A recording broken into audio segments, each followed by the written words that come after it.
Hey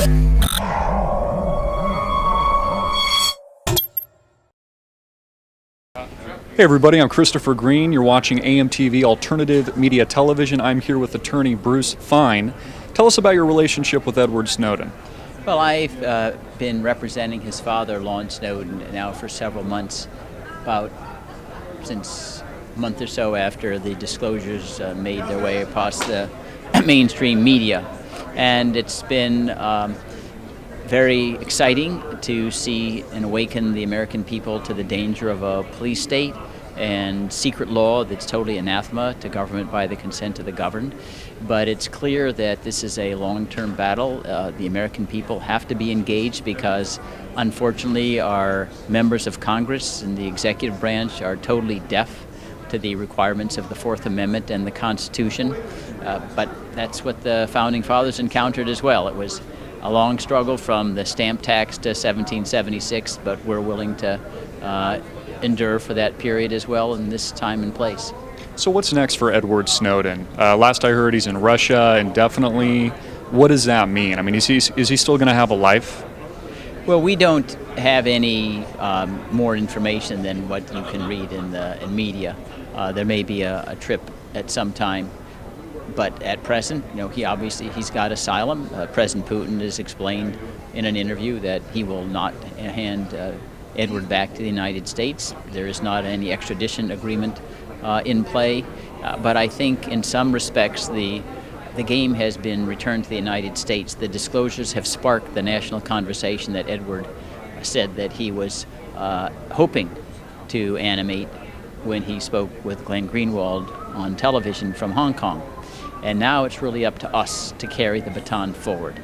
He displayed the courage that was needed to substitute for the members of Congress who were derelict in explaining what was happening to the American people.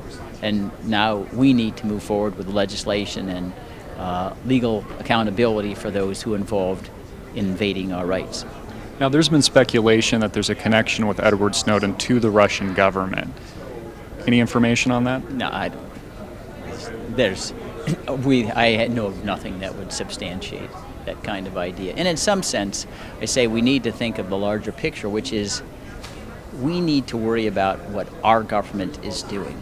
President Obama needs to worry about his spying on us, not making obeisance or pleas to the international community. That's what's wrong with the United States. We do what we do as a people because of what it says about us. Don't tell us about what other people are doing. What did our government do that was wrong? Because between the potential evils of government lawlessness and private lawlessness, by organizations or otherwise, when the government becomes a lawbreaker, then all of our liberties, our entire idea of a democratic dispensation is endangered, and that's where the preoccupation has got to be. So we shouldn't distract our attention from the overall evil that was disclosed by Mr. Snowden's efforts. And no doubt he did disclose a lot of evil. Things that a lot of Americans thought were already happening to us now has been brought out to the open, and this has been maybe the story of the century. Should there, however, be some punishment for releasing confidential information, working for the NSA or being a contractor of the NSA, should there be some kind of punishment for that? The first thing I'd like to say is that there should never be punishment for disclosing information that shows government illegality. In my judgment, it's protected by the First Amendment. The government can't make it wrong to disclose that the government is violating the law. That's just outrageous in any kind of democracy. Now, when we go beyond that, I think you can't be categorical. We wouldn't want people to disclose the locations where our troops are stationed, which could place their lives in jeopardy. That's really not what I think this disclosure was about. It's about the policy itself, about gathering information. And I do think that there ought to be a requirement in the law that if you are punishing information disclosures, the government should prove some kind of concrete harm.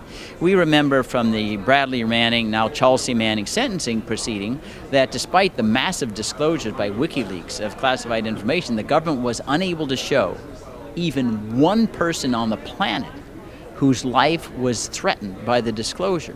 If you're going to make this that kind of a serious crime, you have to show that there was a serious harm. You remember that Robert Gates, who was then Secretary of Defense, shrugged his shoulders about the disclosure and said, "This too shall pass."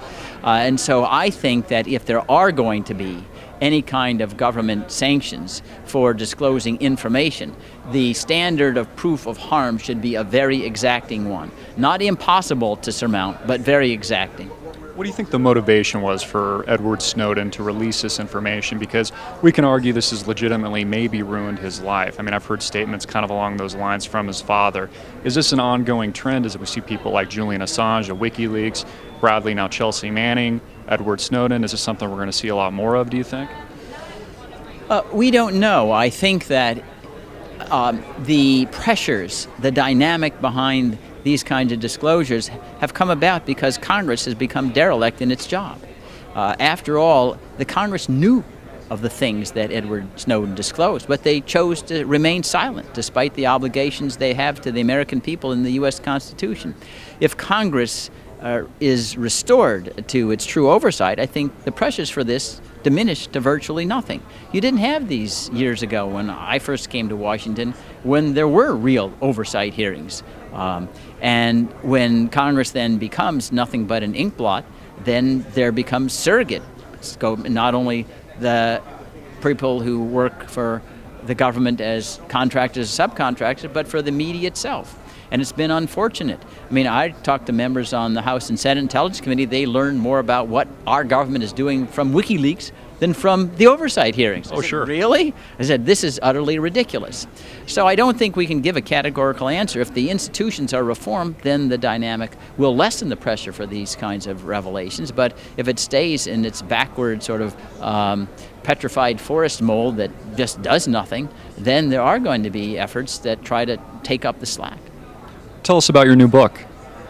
Well, the book that I've spoken of and will be selling today, American Empire Before the Fall, and I hope to be writing a sequel. The most important thing to understand about where we are as a country is that we've forgotten the psychology of a democracy, which is we take risks other people don't take. We care about due process. We understand the limits of our ability to change other people, so we don't go abroad in search of monsters to destroy. It's not because we're callous, but part of wisdom, a part of our nature of a people is to recognize limits on our own ability to do good, and recognizing that the cure comes worse than the disease when you think that you're infallible and can change centuries, if not eons, of culture and ethnicities abroad. So that's a big question, you know, in back to the leak and Edward Snowden a little bit. Now that we have this information, we know it's relevant, we know it's factual. What should the American people do with this information? They need to go and they need to campaign and write their members of Congress, pass resolutions at the city council level, and hammer and say, I will not vote for you unless you repeal this monstrous spying on Americans. Again, we're not talking in this case spying on Petrobras or foreigners. These are Americans who pay their salaries, who abide by our laws, who give legitimacy to the government itself. And they need to make clear if that member doesn't vote to abolish the program, they will never get their vote, they'll never get a contribution.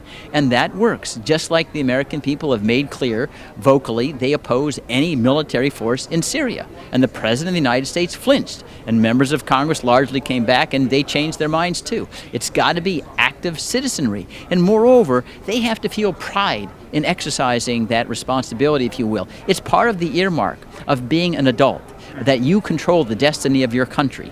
And Tom Paine said, a patriot saves his country from his government. And that's what they need to feel about that, so that they have to, in some sense, surrender creature comforts, the idea that the goal of life is just money and power and, hey, just a comfortable retirement, and saying, no, the real goal in the United States is the thrill of exercising the powers of self-government by my participation. Freedom is participation in power. Couldn't have said it any better myself. Bruce, thank you for everything you're doing, and thank you for agreeing to this interview. Great. Thank you.